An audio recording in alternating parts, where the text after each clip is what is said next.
Good morning, everyone. Have you heard about the demolition of the San Onofre nuclear power plant?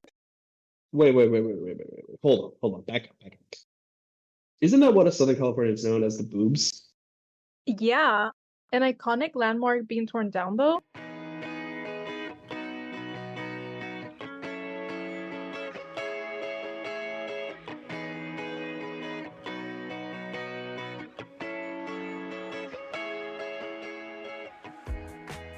Hey, Southern Californians. In today's podcast, we will be talking about the environmental impact of the nuclear power plant removal. This plant is located south of San Clemente on the Marine Corps base named Camp Pendleton, and it has become a landmark for us locals who are driving to, from, and around the region. All right. I don't know about the audience right now, but I'm very curious about this. I'm sure you guys are too. So let's dig into it and see what's up. Well, in 2012, there was a leak in the system generator tubes that were newly replaced. Adding together the equipment problems, cost, and the need for the regulatory approval from the Nuclear Regulatory Commission, that led to its closure. So the company that owns it, SoCal Edison, I think is what it's called, has been dismantling it. And that land is going to go back to the US Navy. The dismantling of the power plant has been in the works since October of 2020, and is scheduled to be completed in 2028. This 8-year project will cost $4.7 billion. It is expected to generate over 1 billion pounds of material during decommissioning, less than 1% of which is radioactive. Dude, 1 billion pounds of material sounds like an unreal amount of waste. Here, are you kidding me? You're focusing on the 1 billion pounds of material. I'm more concerned with it costing $4.7 billion. Billion. That's crazy to me. I honestly didn't even know California had that much money to spend on its decommissioning. Speaking of decommissioning, let's explain the process. All right, check it, everyone. There are three main phases when decommissioning a plant. Let's break it down, shall we? Phase one, everything that happens before actual dismantling begins. So after shutdown, all fuel is removed from the reactor, and then a submittal of the post-shutdown decommissioning activities report is submitted to the NRC. That's really important. Some public hearings and planning happens, and this usually includes input from regulators, local government, and especially the public. What did the city of San Clemente have to say about that? Well, the community of San Clemente was brought to attention before the location because it's near a major population center and earthquake fault zones.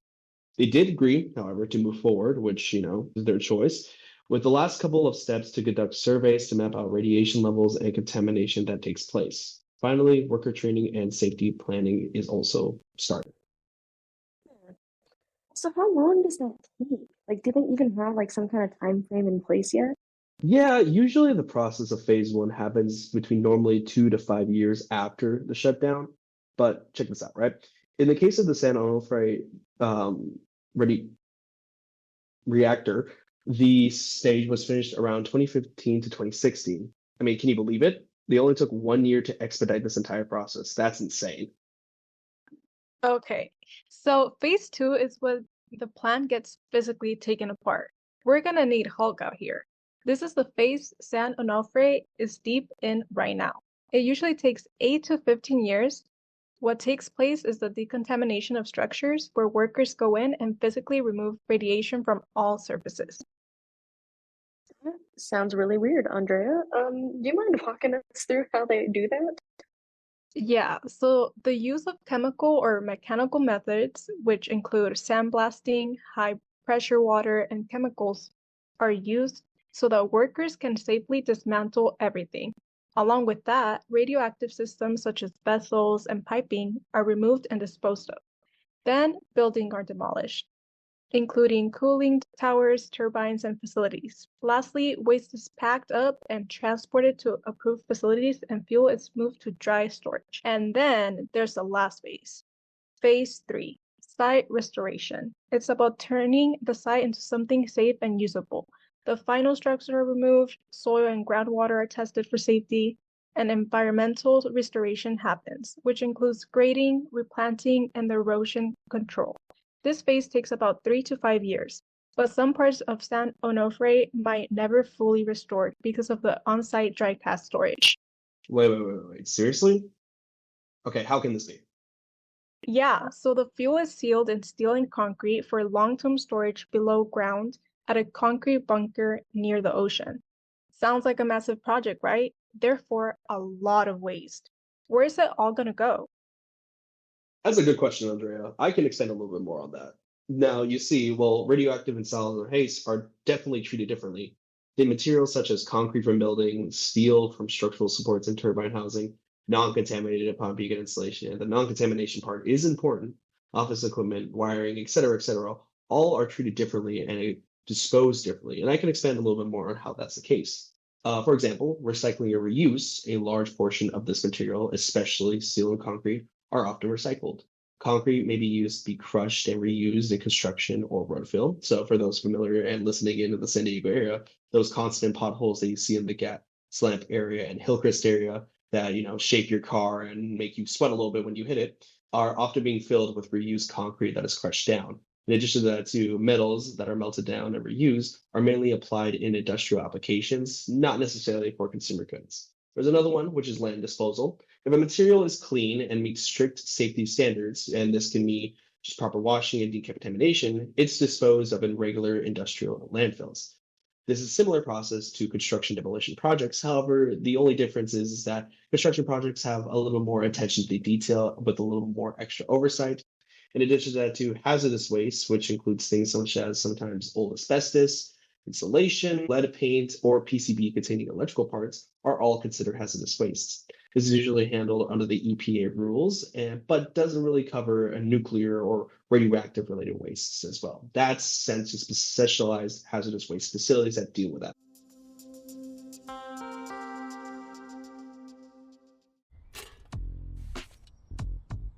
Taxes was paying the price every single year. Now taxes is TurboTax, beating your last tax pro's price. Switch to a TurboTax expert now. We'll beat your last tax pro's price and get you the most money back, guaranteed. Now this is taxes. Intuit TurboTax. All right, well, can we discuss some of the potential risks involved with this type of demolition? Yes, these are some of the major risks we could consider. First, the environmental contamination risk includes leaks, spills, or improper containment that can contaminate soil, groundwater, or nearby ecosystems. This is particularly serious in earthquake-prone areas like California, which is where this power plant is located. Earthquakes could rupture containment systems. Okay, that sounds like a really serious issue. Yeah, and there's also another risk, the improper classification. If hazardous or radioactive materials are incorrectly labeled as non-hazardous, they might be sent to the wrong type of landfill, which could lead to illegal dumping or storage in unfit facilities. Hey, you know what? With that being said, no, I shouldn't say it. No, you know what? I am going to say it. I am going to say it. I know it's morally incorrect to illegally dump. It's an issue.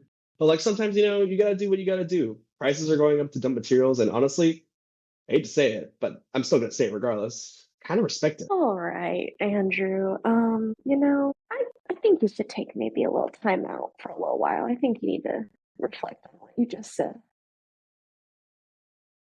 Oh, yeah. Okay. Yeah. That's fine. That's fine. Anyways, the hazardous materials must be moved via truck, train, or sometimes ship. This increases the risk of accidents during transport, which could release toxic substances. For instance, in this project, the materials are being transported to facilities in Utah and Texas. So the busy highways increase this risk. All right. I'm getting out my timeout quarter right now. So you're telling me we can be exposed to hazardous materials because some driver just crashed into a truck? Make that make sense to me. Yeah, but don't worry, guys, we won't die yet. There's some protective measures California is taking. The Department of Toxic Substances Control oversees hazardous waste handling, the California Environmental Quality Act mandates environmental impact reviews, and the public has access and transparency laws that increase accountability. And the most importantly, the hazardous waste manifest system tracks waste from generation to the final disposal.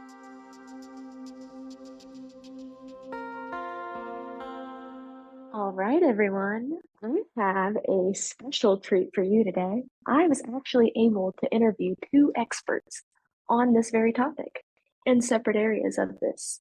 So I interviewed an environmentalist, and I also interviewed an industry professional who was there working on the crews when they were building and constructing the San Onofre power plant. So my first interview was with the environmentalist, and I asked her, why is this demolition project controversial from an environmental perspective? And she responded, from an environmental perspective, there are a lot of downsides to this project. The demolition of the San Onofre power plant would introduce a large amount of solid waste to landfills. This, in turn, compacts the waste, reducing the ability of organic waste to decompose properly due to the tighter the waste is compacted, directly connecting to the amount of oxygen in said landfill. Then, as a result of the lack of oxygen and improper decomposition, methane is released from this organic matter. Methane is a harmful greenhouse gas.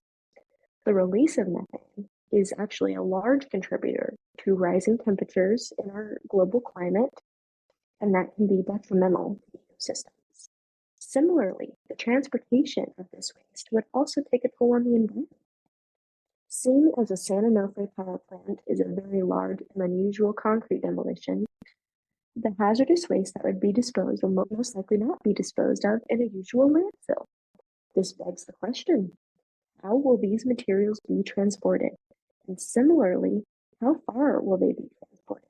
The amount of fuel used to travel this distance is bound to add to the release of greenhouse gases and rising global temperatures.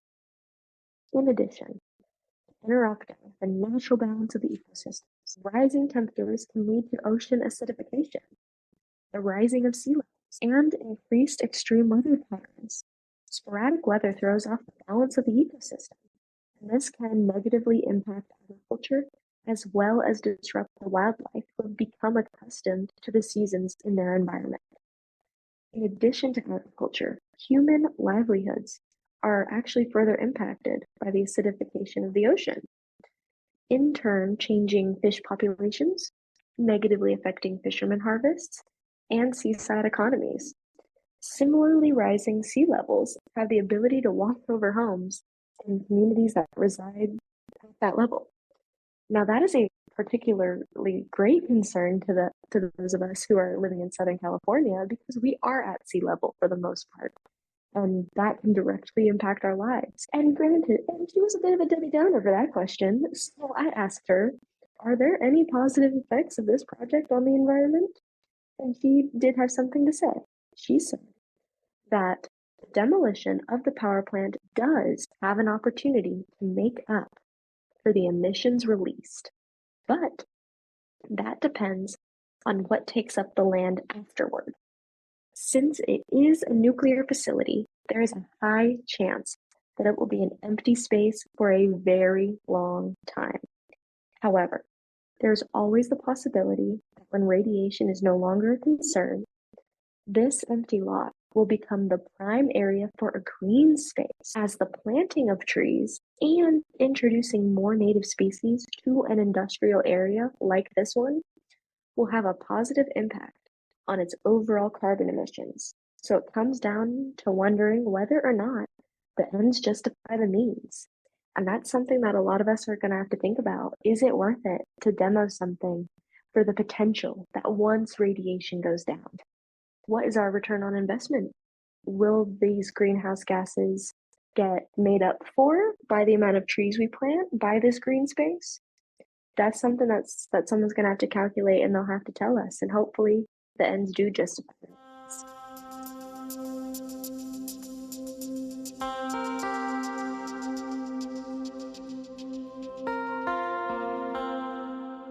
And now I'm going into my second interview with an industry professional. He is a contractor, a retired contractor, who started off his job in construction at the San Onofre nuclear power plant with the Bechtel Construction Company. And I asked him to discuss how this power plant was constructed and with what materials. He started off by saying that over 1 million cubic yards of dirt had to be excavated. And excavating means being taken out and removed. And even crazier, they had to replace this excavated dirt with new soil that was ready to be built on. And it took around-the-clock semi-trucks 6 months to deliver all of this dirt. In his words, it was a massive project.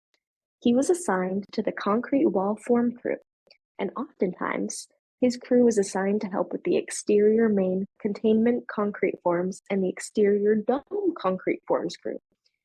All of the materials for the concrete in bulk were shipped on the site by train, mixed on site in a special batch. It was a special aggregate mix with lead ore.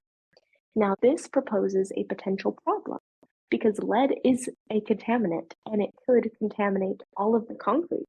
So there's a real possibility that none of this concrete could be reused or recycled. And that is something that should be taken into consideration because that means we would have to put all of it in some type of hazardous waste facility. The next thing he mentioned was rebar. Rebar is a coated steel. And this rebar was a number 18 gauge and 60 feet long. For those of you who don't know, a number 18 gauge is 2.25 inches in diameter, which is huge for rebar. And ideally, that could be melted down. It was welded with gunpowder, called a CAD weld, and that we don't know for sure if the gunpowder could eventually potentially affect it being melted down. There was also the inside forms of the plant had a 1-inch thick steel plate, and they used post-tension steel cables. That's a lot of metal and a lot of steel, and hopefully all of it can be reused, but we just don't know the ramifications of it yet. The next question I asked him was, compared to today's standards and EPA codes in place today, how are the regulations, how do they measure up? And he said, quite candidly, that they were not concerned about the effects of the materials at the time at all. They really didn't pay attention to many of the standards. They followed some, but they were actually more concerned with the construction impacts on the environment around them. So, for example, like hot water discharging into the oceans and affecting the plants and fish. Another example is tern, which are small birds. They had nesting and they laid eggs on the beaches of South Camp Pendleton. So those were the big issues, and they actually didn't think too much of the EPA stuff at all, which is kind of concerning the more you think about it.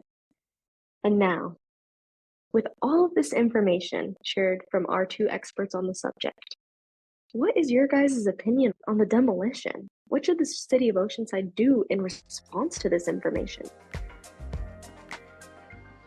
With the information shared, I believe that there's no going back, as the demolition process is already set in motion. So as long as they follow the correct classification codes, they're set. Honestly, I think just demolition is the best course of action. Like you said, Andrea, it's already in the process, and I mean, no one can stop it. There's only so much that we can expect for them to align to make sure that contamination doesn't happen and mitigate this process. But honestly, just demo the thing. Well, I kind of agree, but I think that if done right, we could use this demolition for the good of the environment. We do have a way. There is a way to dispose of these materials properly. And I just encourage the city of Oceanside to enforce these regulations so that they can protect their community. With all of this information that the experts shared, they have just demonstrated to me how critical it is to follow the regulations set in place. We are experiencing firsthand the impact of not having solid enforcement of EPA guidelines. And if the state, and frankly the military, would have paid more attention to how they were constructing this and thought long term, we might not have had to worry about the consequences of demolishing it to this extent. You know what? That's a fair point, Kara. And if I could get out of my timeout corner for a bit, I think it's about time for us to wrap up. Is there anything else that you guys wanted to bring up or include? I think I've said my piece. No, I think I'll get off my soapbox. I've talked long enough. All right, all right. Well, beautiful listeners, this was another episode of Wasted Potential, coming at y'all with an overview of the San Onofre nuclear power plant demolition. Of course, if you'd like to learn more and be more involved in the planned demolition, check out the link in our bio. We started a petition for the residents of Oceanside and San Clemente and want a petition for the demolition site to become a protected green space once it's ready. Make your voice be heard and be a part of the solution. Remember, guys, your voices matter. And hey, if you want to hear our lovely, lovely voices every week, be sure to hit that follow button. We're available on all streaming services, Apple, Spotify, and be sure to give us a 5-star rating while you're at it. A huge thank you to environmentalists and industry professionals for their great insight into this project. Alrighty, everyone, we will catch you next week. And hey, if you guys have any topics or any kind of projects that you want us to cover or do more research on, just email us, message us, hit us up on Instagram. Let us know, and we will do our research to give you the real scoop on everything pertaining to your life, especially regarding the environment. Have a great week.